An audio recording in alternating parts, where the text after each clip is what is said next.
Teenage പെൺകുട്ടികൾ കണ്ടുപിടിക്കേണ്ടത് ഉമ്മ മരിക്കാൻ നേരത്ത് വാപ്പാന്റെ കൈ പിടിച്ചേപ്പിച്ചു എന്റെ ഫാത്തിമയെ നിങ്ങൾ നോക്കിക്കോണം. പിന്നെ വാപ്പാന്റെ കയ്യിൽ നിന്ന് പിടിവിട്ടിട്ടില്ല. നമുക്ക് വാപ്പാന്റെ നിയന്ത്രണത്തിൽ നിന്ന് വിടാനാണ് നമ്മുടെ പെൺകുട്ടികൾക്ക് മോഹം. ഇനി വാപ്പ ഇതിലിടപെടണ്ട, ഞാൻ +2 ആയി, ഞാൻ ഡിഗ്രി ആയി, എനിക്കിപ്പോ ഫ്രണ്ട്സായി, സർക്കിളായി. ഞാൻ ഫാത്തിമ ബീവിയുടെ ചരിത്രത്തെ ഒരു പുതിയ സമൂഹത്തോട് പറയാൻ, എന്റെ പെൺകുട്ടികളെ വാപ്പാന്റെ വിരലിൽ നിന്ന് പിടിവിടരുത്.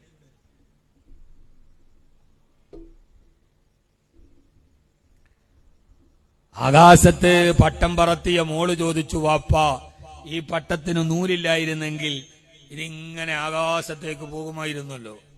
അപ്പ വാപ്പ പറഞ്ഞു, മോളെ ശരിയാണ്, നൂല് മുറിച്ചു കളഞ്ഞാൽ ഇതിങ്ങനെ പറന്ന് മുകളിലേക്ക് പോകും. പക്ഷേ അവസാനം പറന്ന് എവിടെയെങ്കിലും തട്ടി ആ പേപ്പർ കീറി താഴെ വീഴും.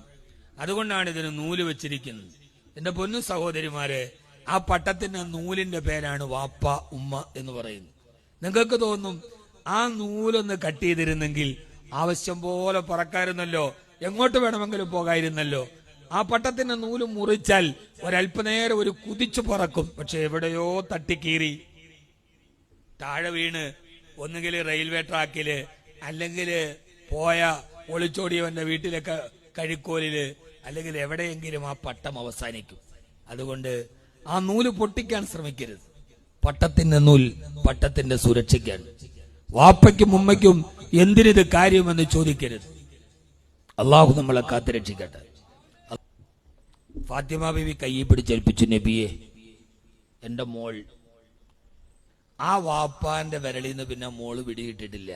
എന്റെ സഹോദരിമാർ +2 ആയി, ഡിഗ്രി ആയി, വാപ്പാന്റെ വിരളിൽ നിന്ന് വെടിപിടിപ്പിക്കരുത്. വാപ്പാക്ക് അതൊന്നും മനസ്സിലാവില്ല, വാപ്പാക്ക് ഇതൊന്നും മനസ്സിലാവില്ല, വാപ്പാക്ക് അതറിയില്ല, വാപ്പാക്ക് ഇതറിയില്ല. വാപ്പ പൊട്ടനാണ്. വാപ്പ ഒരർത്ഥത്തിൽ വാപ്പ പൊട്ടനാണ്. നമ്മളെല്ലാരും പൊട്ടന്മാരാ. വാപ്പ എന്ന് പറഞ്ഞാലേ പൊട്ടനാണ്. സമയം എന്തായി?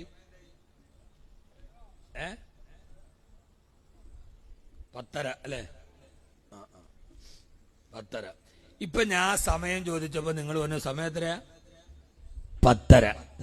വാച്ചിൽ നോക്കിയപ്പോ 10:30. മണിക്കൂർ സൂചി 10-ലും മിനിറ്റ് സൂചി 9-ലാ. മിനിറ്റ് സൂചി 6-ലും. നമ്മൾ നോക്കിയാതെ നമ്മുടെ കണ്ണിൽ പെടുകയുള്ളൂ. എന്നാൽ അതിന്റെ ഇടയിലൊരു സൂചിയില്ലേ, ഏതാത്? സെക്കൻഡ് സൂചി. ആരെങ്കിലും കണ്ണിൽ പെട്ടോ? യഥാർത്ഥത്തിൽ ആ സെക്കൻഡ് സൂചി ഇങ്ങനെ നിൽക്കാതെ കറങ്ങണത് കൊണ്ടാണ് ഈ മിനിറ്റ് സൂചി മണിക്കൂർ സൂചി മാറണത്. ഈ സെക്കൻഡ് സൂചിയാണ് വാപ്പ. ആരെ കണ്ണിൽ പെടൂല. ഒരാള് നോക്കിയാലും കാണുന്നില്ല, ആകെ കാണുന്ന ഉമ്മാനെ മക്കളെ കാണുള്ളൂ. വാപ്പ കണ്ണിൽ പെടൂല. വാപ്പയുടെ സ്ഥാനം ഈ സെക്കൻഡ് സൂചിയാ. എന്നാൽ ഈ സെക്കൻഡ് സൂചി എപ്പോഴേലും നിൽക്കുവോ? നിൽക്കുവോ? നിന്ന മണിക്കൂർ സൂചിയും ചത്തു. നമ്മളെന്ത് പറയും? വാച്ച് ചത്തുവോ എന്ന് പറയും. ഇനി വാപ്പ ഇല്ലെങ്കിൽ തീർന്നു. വാപ്പ കണ്ണടക്കണേന്റെ അന്ന് ആ വീടിന്റെ വെളിച്ചം കെട്ട്. ആ സെക്കൻഡ് സൂചി ഇങ്ങനെ നിൽക്കാതെ കറക്കണോണ്ടാണ് മിനിറ്റ് സൂചി ഭാര്യ, മണിക്കൂർ സൂചി മക്കള് കറങ്ങണത്. എന്നാൽ ഇത് ആരെയും നോക്കിയാൽ കണ്ണിപ്പെടുവോ? കല്യാണമൊക്കെ കഴിഞ്ഞ് 3-4 മക്കളായി 10-40 വയസ്സാകുമ്പോ തുടങ്ങും, നിങ്ങൾ എന്തുണ്ടാക്കി?